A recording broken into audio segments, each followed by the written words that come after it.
The Uganda we want. So mu Uganda gye twagala mu lutalo luno olw'okulwanyisa obulabbayo obukenuzi nze kyempita obuvundu. Munna Uganda alina okuba nga yeenyigiramu. Ffenna twenyigire mu lutalo. Ate abalala tebasomye kuzimba wabula bayize okuzimba. Uganda gye twagala okulaba ng'enguudo zonna nkole nungi, public transport nga weeri. Kati eno gavumenti eriwo erina akabonero ka Lucifer. Buli kyotunulako mu Uganda kiriko oxygen. Either babika amawulire malungi oba mawulire mabi. Minisita teyeetaagisa kabangali budde buno zaaki. At this time, why should somebody import furniture from outside Uganda? Let us leave NRM to be in charge for another 36 years or more. I really want to see a Uganda that believes in the rule of law. If you have a constitution in place, follow it to the letter. Don't change laws just because you want them to favor you.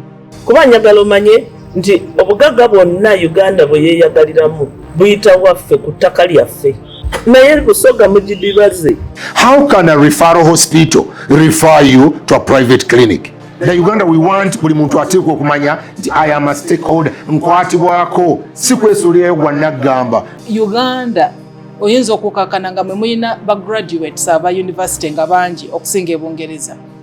Mwe mufokasinga nnyo ku degree.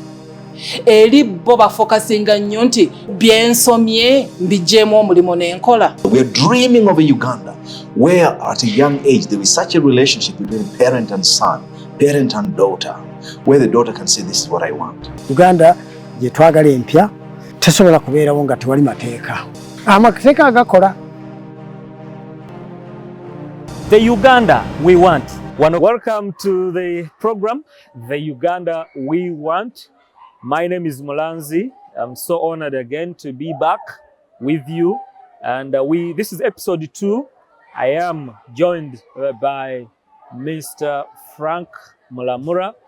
He's the chairman of the board, King's Schools and director, Kingsway Schools and director of Jofra International Forwarders. He's very experienced and trained. He worked for quite a number of years in our neighborhood, Kenya, in customs and forwarding and shipping.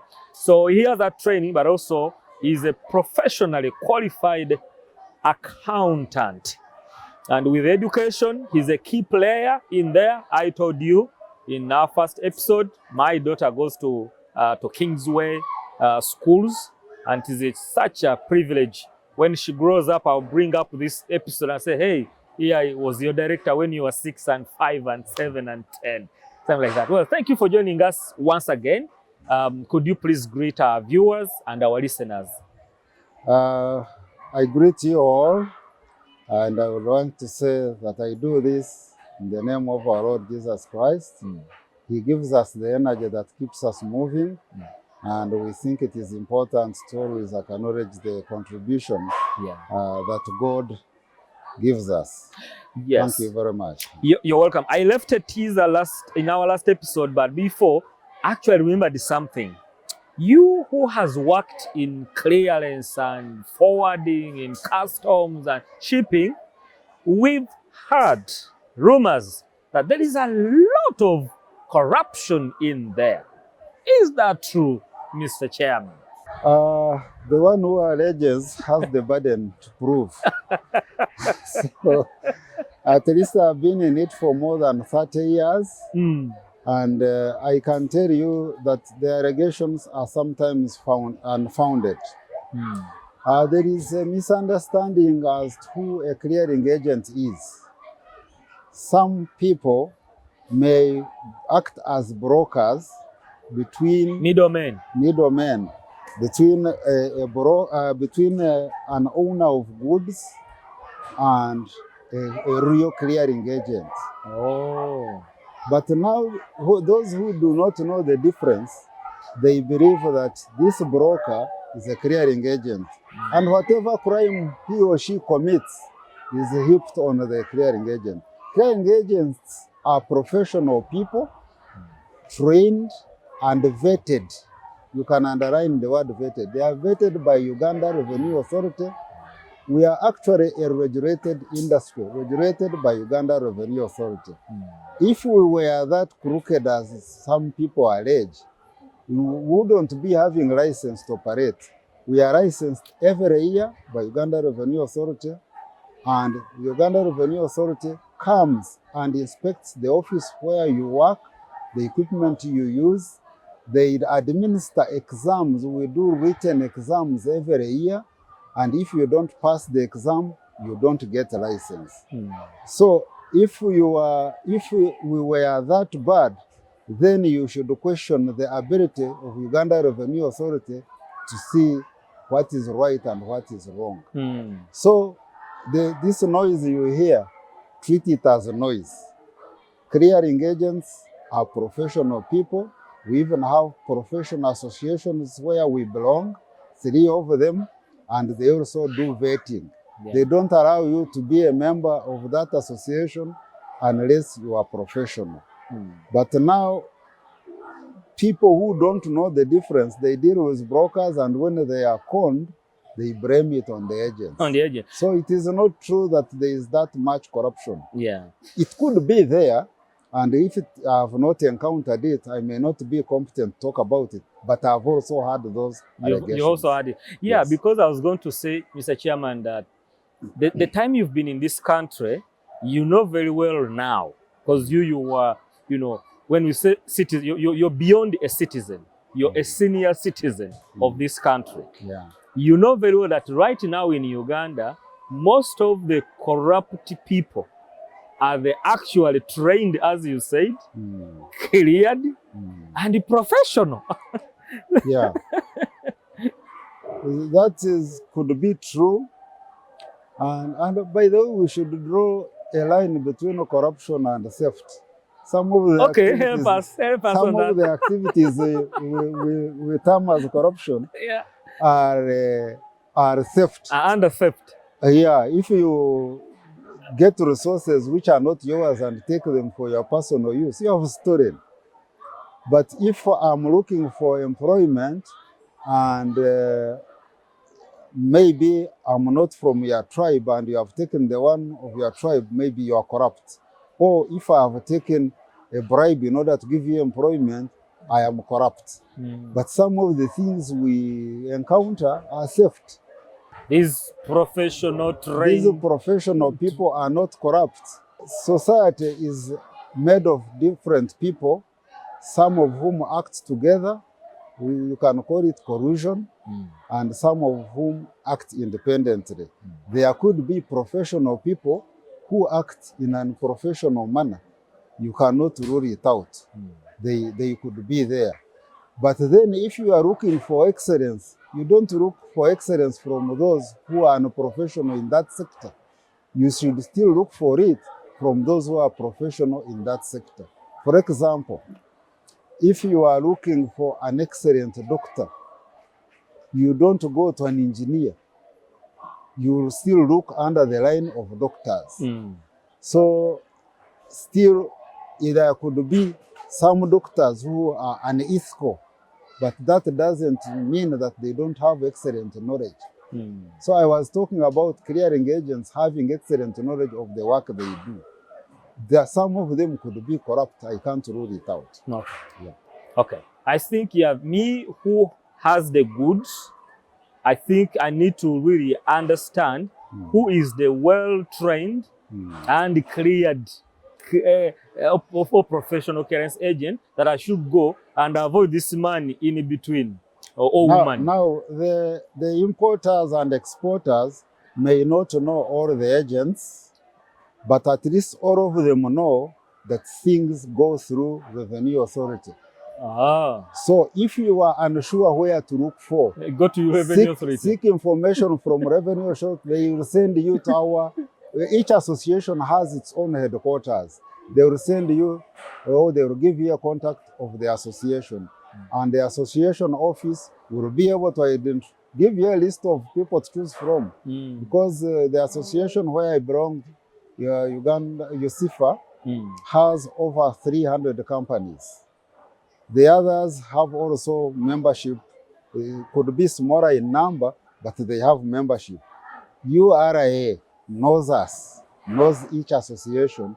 They will point you to the right office and you will get the right people to deal with. Thank you so much. Now, we hinted on something in our first episode, which is a burden now, not only to Uganda as a nation per se, but to every Ugandan, and that is our debt.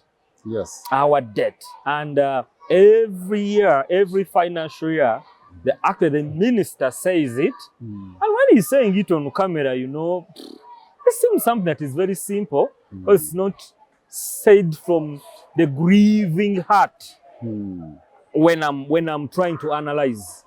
But for me, after saying it and I look at the figures, now we're in 100 trillion debt.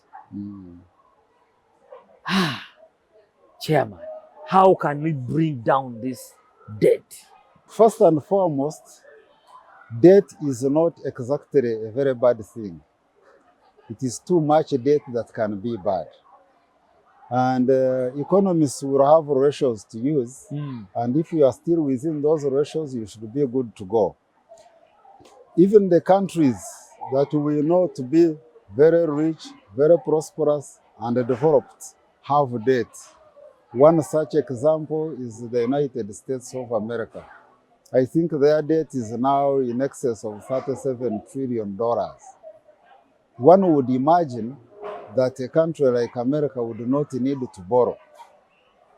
So debt sometimes is necessary. You just need to manage it to be a level where it will not cause you problems. You will probably have heard of recent in America there is a government shutdown. Did you hear about it?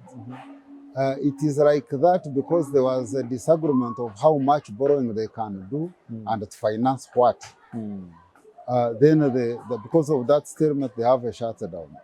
But there is another view on debt. If you borrow beyond your ability to service the debts you are borrowing, then you reach a level where you can't borrow because the people you would have borrowed from know that you are a defaulter. So as long as we still have capacity to service our loans and still move government programs, I think it is not terribly bad. But according to you, don't you see that we are moving towards that where we are actually unable to pay those who have borrowed us? That is true. Every year it is increasing. But that is true, but that's why I also talk about the support so that we are innovative.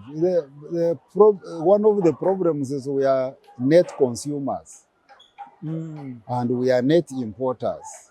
And because of that, you find we keep borrowing. But if we are real producers, then the necessity to borrow would reduce. If there are so many people producing within the country and they are able to sell, you have enabling policies to enable them sell, then you have a bigger tax base from which to generate internal resources. You do not need to borrow.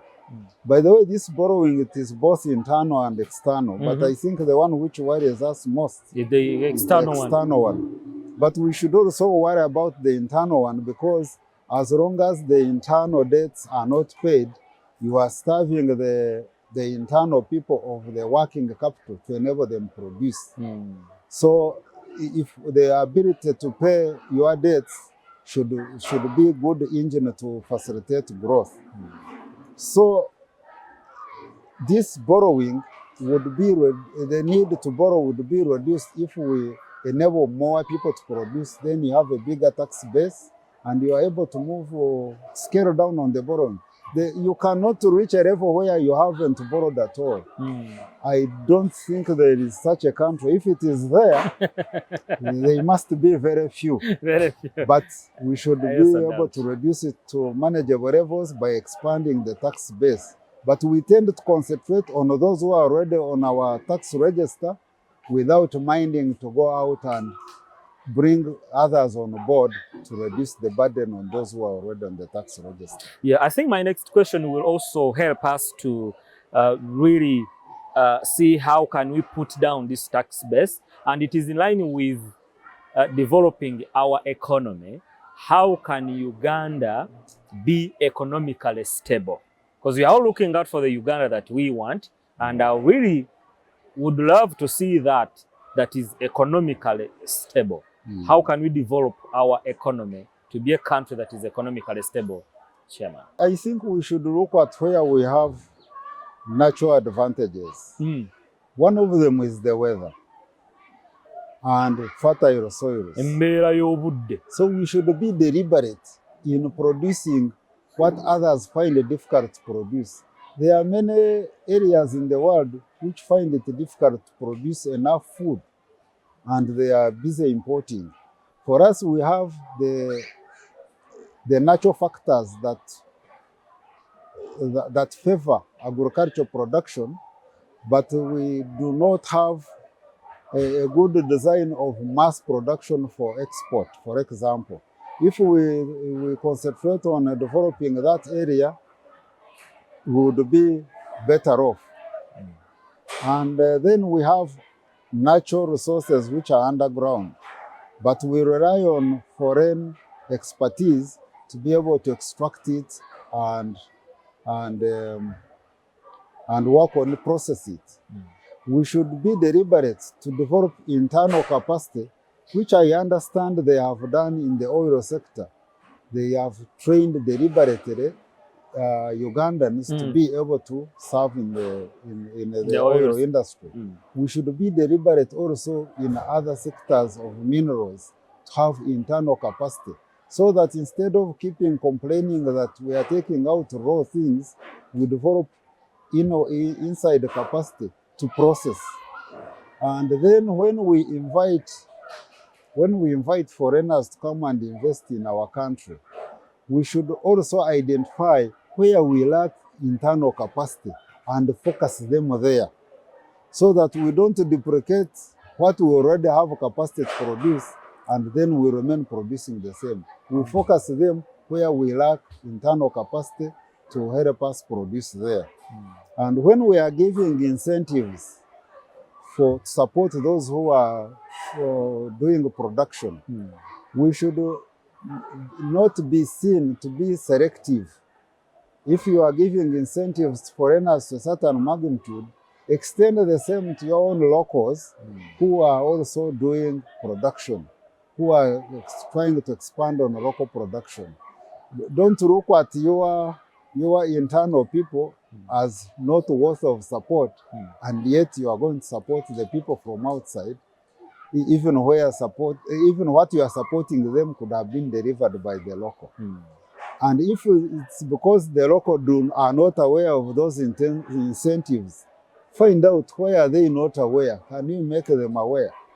Because it is your job to do so. Yeah, because it is not everybody will be aware of the same thing at the same time. So those who are aware and are in position of authority and responsibility, can you make the locals aware and actually make them ready to be able to consume what you are able to give? Because I might be aware that in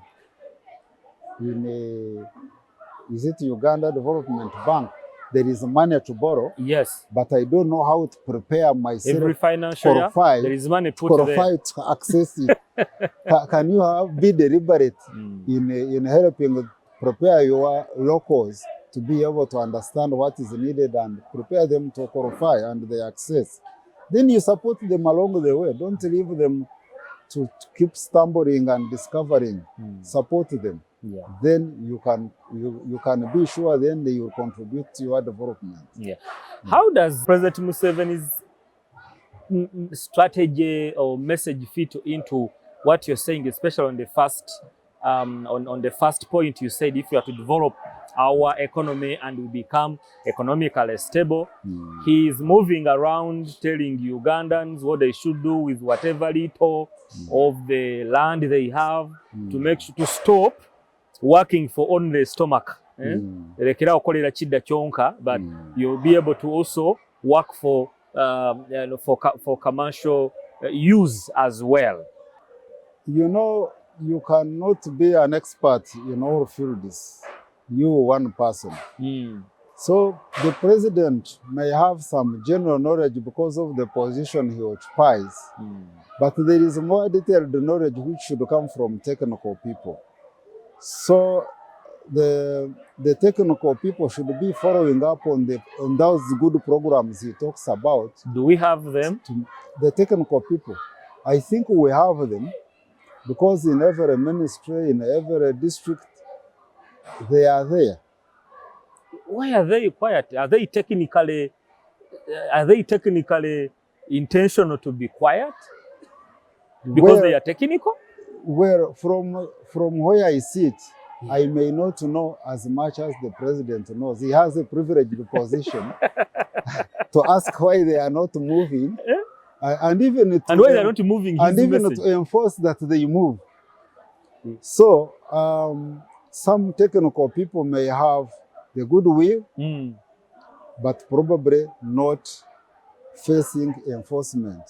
There is a general feeling that countries which have developed have good, well-behaved people. It is not true. Those whom we see and think they are well-behaved in foreign countries, it's not because they were born well-behaved. It's because the laws they put in place, they were people. It is not even a lack of laws here. The laws are there.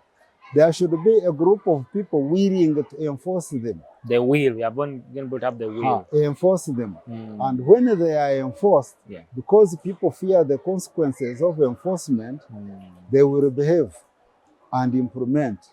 Now, if you find them at that point, you will think they were originally good people. But they are made good because of because of fear of the consequences of not complying. So I think our levels of enforcement are low. I'm not sure why, but if we have higher levels of enforcement, the laws we have are sufficient and are good. They just need to be enforced, and then we shall see the fruits from those technical people. We have trained people who know what is good and what should be done. But when nobody, what you don't supervise does not give you the results you want. Exactly, because you're not supervising it. And supervision is the enforcement I'm talking about. I get you. A few years ago, the president said that we have surplus, that we produce surplus. He mentioned a few products that we produce, and he said we have surplus. Surplus. But now, and a year after, he came back and he said, "Oh, the surplus we have does not match with the international standard. If it is taking it to the market, our products are of low standard. We need to add value." Do you believe that? To a certain extent, yes. And the problem is not addition of value or even lack of standards. Me, I'm a member of a technical committee of Uganda National Bureau of Standards. So I know, I've participated in designing some of those standards. I know the standards are good, but like any other good thing, you need to invest in it. If you have good standards on the book, but you don't have the personnel to enforce them, they will not come out. Oh, you design good standards for us? Yes. And then when you bring them, because your job is to design and bring them to us, plus we just sleep with them. And probably it is not even the fault of the staff of UNBS. They are too few to have impact, the desired impact. They are too few. I'm repeating it. They are too few. They cannot. They cannot be in Rukunjiri, in Arua, in where, and do the work they are supposed to do. They are spread thin. We need to see more on that side, and then we can have better. We can have enforcement of the standards. It is not for lack of standards. We have good standards, but they are not properly enforced. And the same thing. We used to have a similar problem in coffee, but UCDA spread a little more, and that's why you hear that Uganda coffee is still respected, because the staffing was increased to cover more areas, and the standards are better. Okay. But as long as UNBS is staffed at the level it is, we shall not have improvement in standards. You know, human nature is of such that you want to maximize your profits, even if it is at the cost of having good standards. So if I can sell a low quality good and get a price for the high quality one, why should I struggle, spend money to improve the quality? Yeah. Unless somebody is watching and saying, no, you must do this properly. So we need enforcement, and that will yield the standards acceptable in those countries.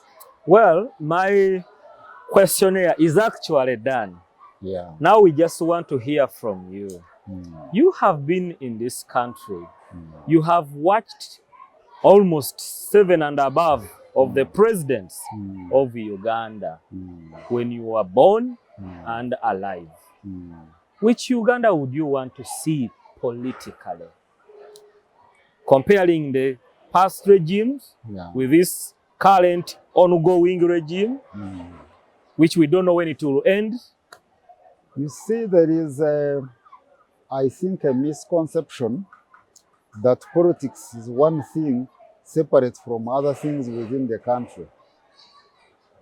For me, it is not true. Politics is just one facet of holding the country together, but there are others, including the economy. You cannot separate what happens in the economy from what happens in politics. In fact, politics should be people helping to organize society to live better, including improving on the economy. And if you were to do comparisons, it may not work very well because each era has different sets of circumstances. And what happens in an era is influenced by the circumstances that are in that era. For example, when President Museveni took over government, there were many things which needed to be fixed. So you needed to focus on some and maybe leave some to even deteriorate more because there is somewhere you are focusing because of limited resources. But if you ask me which political arrangement I would want, I'm not sure whether you are talking of capitalism versus socialism. We don't know. We want to hear from you. Like you're saying this for the country. Yes, for me, if that's what you have in mind, each element, each of those two systems has some good elements and bad ones. For example, there are services which, in my opinion, should be in the hands of government. Things like a railway, I don't think there are individuals who will give us a railway service we want. I believe that should be for government. Things like development of airports, apart from security concerns, even the amount of investment needed, you either give it to foreigners who have more capital, which risks your security, but things like airports, I think they should be for government. So, but when you talk like that, you appear to be socialist or communist. But then when you come to when you come to industries, they seem to be managed better by private people. So for me, we should borrow elements from both capitalist, socialist system and capitalist system and deploy them for our development. Because there is no good template that will fit all countries. No, we have different unique circumstances in each country, and you cannot have one template to serve all. That's why you find that systems which are designed by World Bank or International Monetary Fund are perceived differently in different countries. In some countries, they create hardship, while in others, they help to bring about success. Why? Because each country has its unique circumstances, and the designers of the policies may not be aware of all of them. Some are cultural, others are economic, others even influence from outside that country. So, and you can't have one set that is good for all time. Because as I said, society is dynamic. So as changes in society happen, so you need to change also the policies under which the society is governed. But if you keep them constant, then you will have missed the point. Okay, still under politics, when it comes now to the real governance, are you satisfied with the governance politically of Uganda now?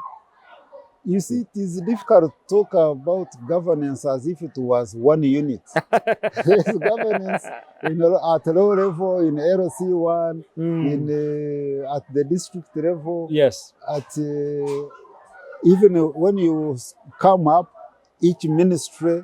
For example, we used to have poor quality service in Sewerage Corporation, National Water and Sewerage Corporation. But it improved so well. I hear now it is ranked about as one of the best in Africa. Yeah.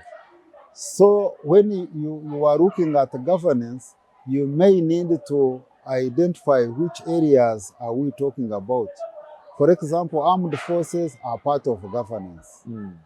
Then local administration are part of governance. Then there is this thing we call central government. But this central government does not exist in a vacuum.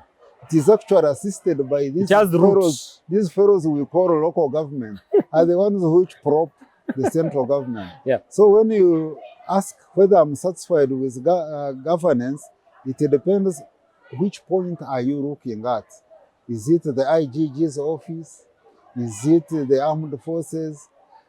And I could be satisfied in some areas, but in other areas, there is need for improvement.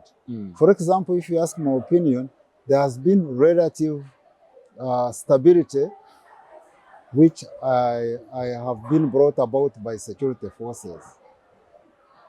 But we also know that in this relative stability, we still encounter armed robberies. So as one area which is calm would be appreciating the stability, another area where the armed robberies will be saying, what kind of governance is this? So you cannot have one answer for covering the whole country because of the different circumstances of each region. Well, we know very well that the government has 3 arms. Yes. Let's start with the executive. Yes. Are you satisfied with the way they deliver their services to Ugandans? If not, what should change? There is a feeling that they should be self-supervising. But if you look at our constitution, the legislature, apart from legislating, have an additional duty of oversight. Oversight over who? It is over the executive. So if things are not working, I think we should not separate the two and blame one and leave the other. They work together to deliver a good Uganda. So if I have a weakness, which probably I'm not even aware of, and you have noticed it, don't want even to talk about it, I remain with my weakness. So yes, there is a need for improvement. We are not at a level where we say everything is fine. There is a need for improvement, but it is shared responsibility between the legislature and the executive. The executive. Yeah. Okay, so when we come to the, I know you'll merge them since we are going to be, you could even bring the judicial, of course. Yeah. But before that, with the legislature, remember the people who are in the legislative arm of government, it is us, Ugandans, who actually put them there. For the executive, there is one man who does the appointment. But with the legislative arm, we are the ones who put them there. True. My question there is, are you satisfied with the way our August House handles business? And do we have the right people anyway who should sit in there? I think when I said we need improvement, that shows the level of satisfaction. I don't know which you want me to use your words. There is a need for improvement. Okay, where exactly? And whether we have the right people in those places, I think it is a question of each constituency is unique in its way. These people are not elected by the whole of Uganda in one go, except the president. Yes. But the members of parliament are elected from their areas, their constituencies. So before we talk of whether they are right or not, we should be asking ourselves, were there others they left there who should have been here? And if they are there, did they offer themselves? And if they were not willing to offer themselves, what was the problem? And when we know the answers to those questions, then we can see whether we can better that situation. One of the problems that I have come to know as a science communicator and moving around in different communities is the commercialization today of our politics. Research was done, I don't know if you came across it, that if you don't have something around between 700 to 1 billion, might be hard for you to become an MP in Uganda.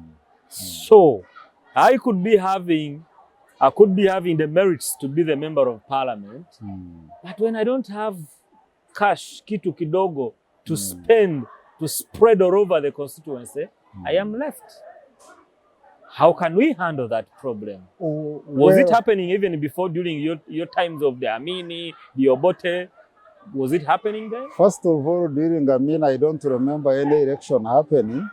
That's Obote 2 you during do. Obote 2, yes, there was an election, and I did participate. Although I think at that time my level of understanding of what was happening in national politics was low, so I cannot claim that it was better that time than now. But now I know better. Yes. And I know that actually people use money to do the business of campaigning. First of all, there is a certain amount of money you must have, because you need to fuel, for example, your car to go to campaign.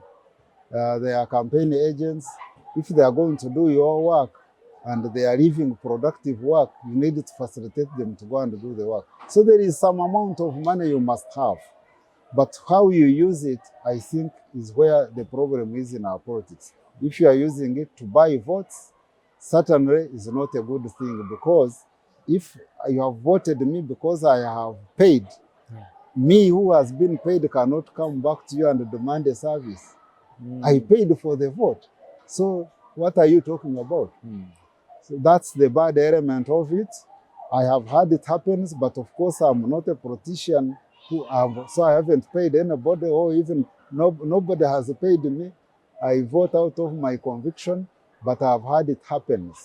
And when it happens, it affects the quality of service you are going to deliver. Because if I have bought, you who has sold, you have sold, including your right to demand service. You have sold it. That's how bad it is. So, well, you're speaking, you're not a politician, you're not in politics, but you're speaking as a Ugandan. How can we handle that? What can we do? What should be done? Because it is now becoming rampant and increasing on every term. Of course, as I said, we as Ugandans, we are given an opportunity to elect. But if we are selling the vote instead of voting genuinely, then we have a problem. But one such thing that could improve us could be more voter education. Although the people who are supposed to do it, I think, are the Electoral Commission. The reason it is not well done, I'm not sure it is for lack of budget or lack of goodwill, but many voters, I think, go out without good voter education, and therefore they come out with a bad outcome. But if there was better voter education, it would be good.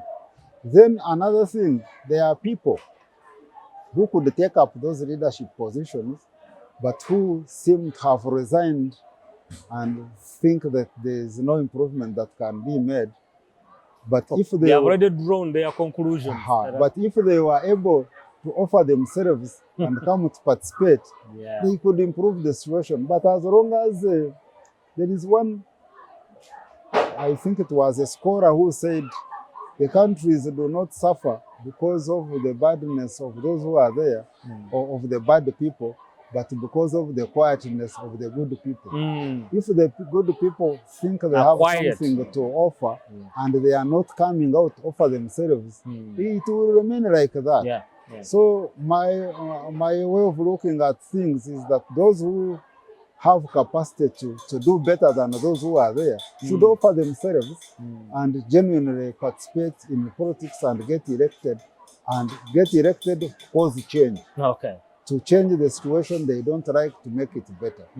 But as long as the good ones don't want to go into it, claiming it is politics is dirty, there is nothing. Politics, the word politics has no dirt. It is us who got participated that make it dirty. We are the dirty people, but we blame the word politics. So if, as long as you fear the politics, the dirt in the politics, but you think you can have a good contribution, if you keep not offering yourself, then maybe we shall even lose the right to complain. Okay. Well, before you draw conclusions to send us off here under this historical mango tree from this school, what is your view on the peaceful transition of power? And I mean power that Mr. Museveni is having. You know, people were cracking jokes recently that, we changed the power, and they are talking of Umeme to you this year. But now we are talking of Museveni to someone else, or NRM to some party, some other party. I think peaceful transition depends on the goodwill of the players. If you are a politician who is going for elections, are you going there with an intention that it will be a peaceful election? Because the process that leads to the so-called handover is as important as the handover itself. If you are participating in the elections, are you participating there with the intention that it be peaceful? If the election process is peaceful, most likely it will produce a peaceful transition and handover. But if this process is not peaceful, then the handover cannot be better than the process that brings it about. Okay. Dr. Serada wrote a book called Closing Remarks. And in Closing Remarks, he was talking about succession. And I am very sure, even at your age, you know, one day, I will not be here. But you must be thinking about who should succeed you. Now, broadening it up for the country. Mr. Museveni has led this country for over 40 years. We are seeing it in Cameroon. We are seeing it in Equatorial Guinea. Rwanda is also picking up, and many other, a few African countries. And where it has happened, the way it is happening, some kind like Liberia, Egypt, we've seen that when that one man goes away, things mess up. How is it going to be after Museveni in Uganda? Are we prepared already for it? I once read a statement that the success of a leader is measured by the impact of the people who succeed him. If you are considered a great leader, we should see your greatness after you have left. If you are not able to deliver a transition which remains intact after you have left, then we cannot say you were very successful. And we are not short of examples. The great country of America that we admire, you probably know they fought many wars, and many of them brutal. Britain, the same. This conquest we hear about of taking colonies, it was not just walking and shaking hands. It was war. And whoever had superior warfare, weaponry, and succeeded in overriding others took control of the country or countries. So what is happening here is not without precedence. For sometimes people need to be assertive to deliver what is good for the general good of the people. So when we are looking at succession, say in America, it was deliberate. Those who overrode also tried to groom those who will take over and continue a good legacy. And they remained available to guide and protect the Constitution. Because the American Constitution has not changed much since it was first written. They have many amendments, but they don't change the real thing. Even the amendments are not many. They are extremely few. So, but that's because there are people who said, for us, we shall offer ourselves to do it. The problem with us, we know how to complain, but when it comes to offer ourselves, we have too much fear. We say, I leave it for others. But who are the others? We should be able to participate, then we shape what we call the transition. And as I said, the success of a leader, a great leader, is judged by what happens after he has transitioned out of leadership. Very good. If it crumbles, then you can't say you have been successful. Exactly. Because the legacy should live after you. If the legacy cannot live after you, then you didn't create a good legacy. Exactly. In just 30 seconds, just to summarize for us the Uganda that you want, just briefly. The Uganda that I would love to see is that Uganda which you can call independent. You must be confused because you got independence in 1962. But if you are dependent on other people's products, including knowledge, then you are not independent. I would want to Uganda where people travel from their countries and come here to study because our education system is superior. They come here to buy finished goods because we have internal production capacity. They come here to benchmark how we run our political systems because they think we are better organized than them. They come here to look at our infrastructure because they have heard it is a good one. That's the Uganda I would love to see. Wow. And the sooner it comes, the better for my better health and feeling. Thank you so much, Chairman Frank Muramura, Chairman of the board, Kingsway Schools, and also Director, Jofra International Forwarders Limited. He's an accountant, administrator, and he's a senior citizen. He has shared his views on the kind of Uganda that he wants to see. You as a Ugandan watching us and viewing this program, what are you going to do to ensure that we all achieve the kind of Uganda that we want? That question is for you. Think about it. For us, we have signed out. Bye-bye.